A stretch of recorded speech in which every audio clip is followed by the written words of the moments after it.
আমার কাছে আমার কাছে সেই মার্কা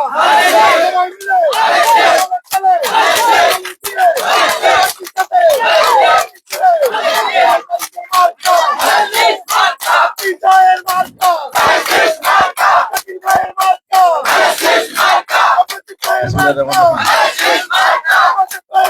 বাংলাদেশ জাতীয় দল আলমপুর ইউনিয়নের ৩ নম্বর ওয়ার্ড কর্তৃক আয়োজিত আজকের এই নির্বাচনী সভার সম্মানিত সভাপতি, উপস্থিত আছেন বাংলাদেশ জাতীয়তাবাদী দলের নেতৃবৃন্দ এবং অত্র এলাকার জনতার একাংশ। আসসালামু আলাইকুম রহমতুল্লাহ।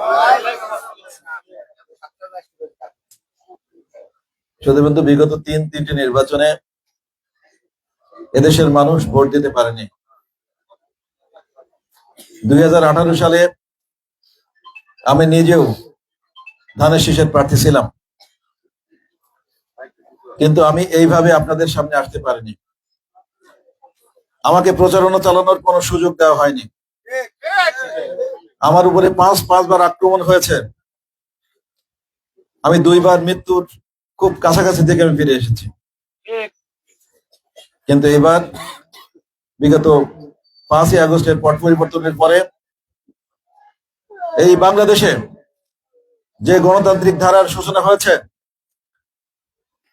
তারই ধারাবাহিকতায় আগামী 12 তারিখে একটা সুন্দর সুষ্ঠু নির্বাচন হবে ইনশাআল্লাহ।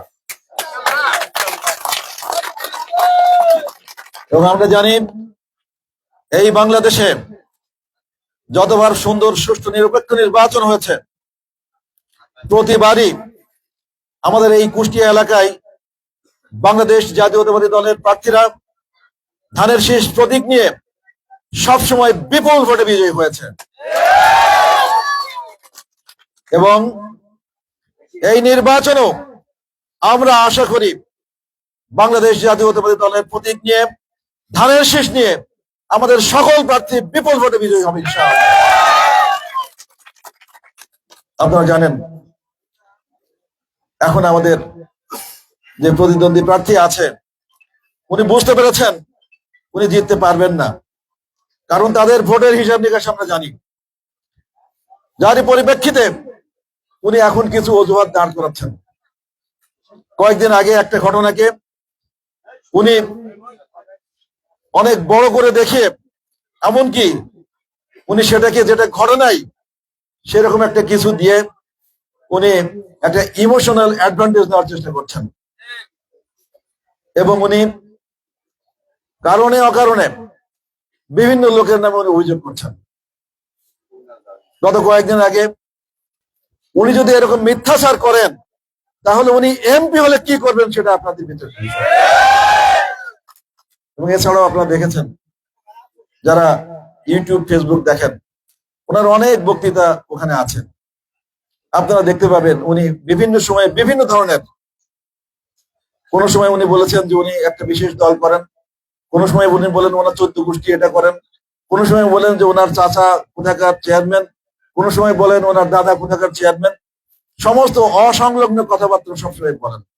তো যেই মানুষ অসংলগ্ন কথাবার্তা বলে, সেই মানুষ কিভাবে একজন এমপি হয়ে দায়িত্ব পালন করতে পারে সেটা আপনাদের বিচার বিষয়। আমরা বলতে চাই, এই বাংলাদেশ স্বাধীন হয়েছে শহীদ রাষ্ট্রপতি জিয়া রহমানের ডাকে। এই বাংলাদেশে ব্যবসা বাণিজ্য সৃষ্টি হয়েছে, এই বাংলাদেশে কর্মসংস্থানের সৃষ্টি হয়েছে শহীদ রাষ্ট্রপতি জিয়া রহমানের মাধ্যমে। এবং দেশনেত্রী বেগম খালেদা জিয়া শহীদ রাষ্ট্রপতি জিয়া রহমানের শাহাদত বরণের পরে উনি বাংলাদেশটাকে এগিয়ে নিয়েছেন। কিন্তু আমাদের এখনো অনেক কাজ করার বাকি আছে।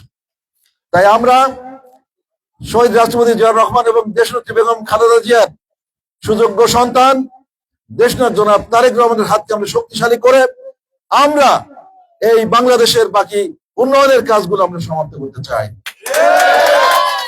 এবং এই জন্য আগামী 12 তারিখে আমরা সবাই ধানের শীষে ভোট দিয়ে আমাদের নেতা দেশনাথ জনাব তারেক রহমানের হাতকে আমরা শক্তিশালী করবো ইনশাআল্লাহ। এই সর্বোপরি যারা এখানে আছেন, আপনারা যদি সবাই ঐক্যবদ্ধ থাকেন, আপনারা সবাই যদি আর যে কয়েকটা দিন আছে সঠিকভাবে কাজ করেন, তাহলে এখানে আমাদের কত পার্সেন্ট ভোট পাবো বলেন তো? কয়জন লোক আমাদের বিপক্ষের লোক আমরা জানি না? তাদের ভোটের হিসেব আমরা জানি না? তাহলে এত সময় লাগছে কেন জবাব দিতে? 80% ভোট ইনশাআল্লাহ আমরা পাবো। আর 80% ভোট আমরা পাওয়ার পরে, আমি জেতার পরে এই স্বর্গপুরে এসে আমরা বিজয়ের মালা নিয়ে আমরা বিজয় র্যালি করবো ইনশাআল্লাহ। ইতিমধ্যে আমাদের নেতা দেশনায়ক জনাব তারেক রহমান বলেছেন, আমরা যদি জনগণের সমর্থন নিয়ে দেশ পরিচালনা করার সুযোগ পাই, তাহলে আমরা আমাদের এই দেশের প্রতিটি কৃষক পরিবারে আমরা একটা করে কৃষি কার্ড উপহার দেব। কারণ আমরা জানি আমাদের দেশের উন্নয়ন নির্ভর করে কৃষি এবং কৃষকের উন্নয়নের উপরে। এই দেশের 80% মানুষ কৃষি নির্ভর। আমরা এখানে যারা আছি সবারই আমরা খোঁজ খবর নিতে দেখবেন, আমরা যে যত লেখাপড়াই করি যাই করি, আমাদের বেসিক হচ্ছে কৃষি এবং কৃষক। আমরা সবাই কৃষক পরিবারের সন্তান। তাই আমাদের নেতা সিদ্ধান্ত নিয়েছেন, কৃষি এবং কৃষকের উন্নয়নের মাধ্যমেই আমাদের দেশের প্রকৃত উন্নয়ন সম্ভব। এই জন্য উনি আমাদের প্রতিটি কৃষক ভাইকে একটা করে কৃষি কার্ড উপহার দেন। এই কৃষি কার্ডের মাধ্যমে আমাদের প্রতিটি কৃষক ভাই উন্নত জাতের বীজ, সার এবং কৃষি উপকরণ স্বল্প মূল্যে পাবেন। এছাড়াও আমরা জানি আমাদের কৃষক ভাইরা যে ফসল উৎপন্ন করেন, সেই ফসল সঠিক মূল্যে বিক্রি করতে না পারার কারণে ওনারা ক্ষতির সম্মুখীন হন, ঠিক কিনা? কারণ বিশেষ করে বদরের সময়, আমাদের আঞ্চলিক ভাষায় আমরা বদর বলি, তাই তো? বদরের সময় ফসলের মূল্য কম থাকে এবং সেই সময় আমাদের কৃষক ভাইদের যেহেতু অন্য কোনো আর আয়ের রাস্তা নেই, তাদেরকে অনেক সময় ফসলের বেশিরভাগ অংশ বদরে বিক্রি করতে হয়। এবং দেখা যায় কি, এই বদরের সময় ফসল বিক্রি করে ওনারা উৎপাদন খরচ উঠাতে পারে না। আমাদের যে কৃষক ভাই সারা বছর কৃষি কাজ করে, তার যদি উৎপাদন খরচ না ওঠে, তাহলে তার আয় ইনকামের আর কি রাস্তা আছে বলেন? এই জন্য আমরা সিদ্ধান্ত নিয়েছি, আমরা প্রত্যেকটি ইউনিয়নে একটা করে ফসল ক্রয় কেন্দ্র স্থাপন করব এবং এখানে ওই ফসলের উৎপাদন খরচের সাথে একটা উপযুক্ত লাভ যোগ করে একটা ন্যায্য মূল্য সৃষ্টি করা হবে সরকারি ভাবে, এবং ওই বিক্রয় কেন্দ্রে আপনাদের উৎপাদিত মূল্য, উৎপাদিত ফসল, উৎপাদিত পণ্য ওইখানে বিক্রি করে আপনারা ন্যায্য মূল্য নিয়ে আপনারা ঘরে ভর্তি পাবেন।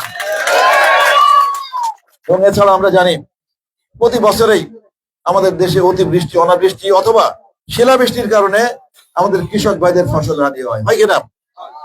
এবং এই ক্ষতি থেকে আপনাদের রক্ষা করার জন্য আমরা যে কৃষি কার্ডের কথা বলেছি, এই কৃষি কার্ডের মাধ্যমে আপনাদেরকে আমরা কৃষি বীমার আওতায় আনবো এবং এই কৃষি বীমার আওতায় এনে আপনাদের স্বার্থ রক্ষা করে আমরা আপনাদের ক্ষতিপূরণ দেব এবং এই ক্ষতিপূরণের মাধ্যমে আপনাদের স্বাভাবিক জীবন আমরা নিশ্চিত করব ইনশাআল্লাহ। আমরা জানি আমাদের সমাজের অর্ধেকের বেশি নারী। আজকে যে ভোটের জন্য আমরা এসেছি, সেই ভোটারদেরও অর্ধেকের বেশি আমাদের মা বোন, ঠিক কিনা? আমাদের মা বোনদের যদি উন্নয়ন না হয়, ক্ষমতা না হয়, তাহলে কিন্তু আমাদের দেশের প্রকৃত উন্নয়ন হবে না। এই জন্য আমরা সিদ্ধান্ত নিয়েছি, আমরা এই বাংলাদেশের 4 কোটি পরিবার আছে, 4 কোটি পরিবারের প্রত্যেকটি পরিবারের যে পরিবার প্রধান আছেন, যে মা বোন, তাদের নামে আমরা এইভাবে একটা করে ফ্যামিলি কার্ড আমরা ইস্যু করবো। কারণ এই বাংলাদেশে আমরা জানি যার হাতে পয়সা আছে তারই সম্মান, ঠিক কিনা? এই ফ্যামিলি কার্ডের মাধ্যমে আমরা এই বাংলাদেশের 4 কোটি পরিবারের প্রত্যেকটা মা বোনকে আমরা প্রতি মাসে 2500 টাকা নগদ সহায়তা অথবা আমরা সমপরিমাণের খাদ্য সামগ্রী দেব। এর মাধ্যমে আমাদের মা বোনদের কাছে কিছু টাকা পৌঁছাবে, ঠিক তো? এর মাধ্যমে তাদের কি হবে, পারিবারিক ভাবে, সামাজিক ভাবে এবং রাষ্ট্রীয় ভাবে তাদের সম্মান বাড়বে। এবং আমার মা বোনরা এই টাকা ছেলে মেয়েদের লেখাপড়া, পারিবারিক খরচ খরচা অথবা কেউ যদি সঞ্চয় করে অন্য কোনো জায়গায় ইনভেস্ট করতে পারবে, অথবা হাঁস মুরগি গরু ছাগল কিনে তারা সংসারের আয় উন্নতি বাড়াতে পারবে। তো আমাদের মা বোনদের বলতে চাই, আপনারা একটা বিষয় খেয়াল রাখবেন। ইতিমধ্যে একটা গোষ্ঠী বের হয়েছে, তারা আপনাদের কাছে যাচ্ছে এবং বেশিরভাগ সময় তারা যায় যখন আমাদের ভাইয়েরা বাসায় থাকে না, তখন তারা যে আস্তে আস্তে কথা বলে এবং বলে যে একটা বিশেষ মার্কায় ভোট দিলে নাকি বেহেশতে দেওয়া যায়। বেহেশতে যাওয়ার মালিক কে? দুনিয়ার মালিক কে? বেহেশতে পাঠানোর মালিক কে? মানুষ যারা বেহেশতে পাঠাতে চায় তারা ভণ্ড, তারা প্রতারক, তারা মুনাফিক। তাদের কথা আপনারা বিশ্বাস করবেন না। আমরা যারা মুসলমান আমরা জানি বেহেশতে যেতে হলে আগে নিজের ঈমান আমল ঠিক করতে হবে, তারপর ইবাদত করতে হবে, নামাজ রোজা করতে হবে, তাহলে আল্লাহ রাব্বুল আলামিন সন্তুষ্ট হয়ে বেহেশতে পাঠাতে পারবে।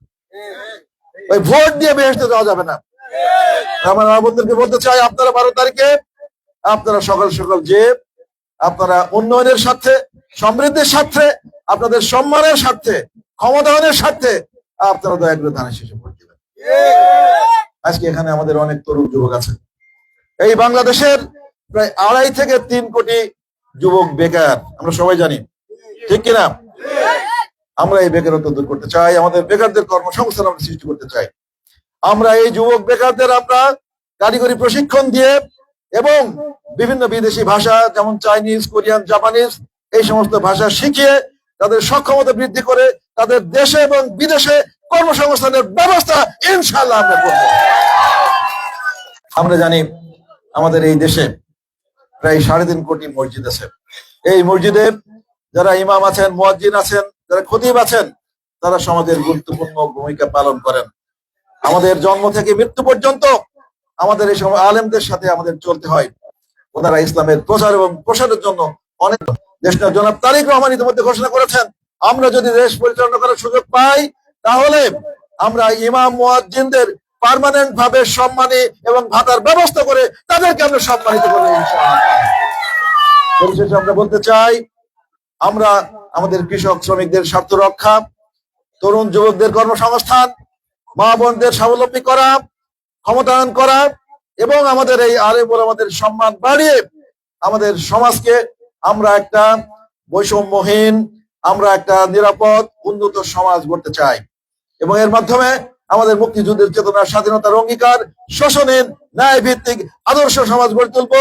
এবং এই আশায়, এই আকাঙ্ক্ষায় আপনারা আগামী 12 তারিখে সবাই ধানের শীষে ভোট দেবেন, এই আশাবাদ ব্যক্ত করে আমার বক্তব্য শেষ করছি। বাংলাদেশ জিন্দাবাদ। বাংলাদেশ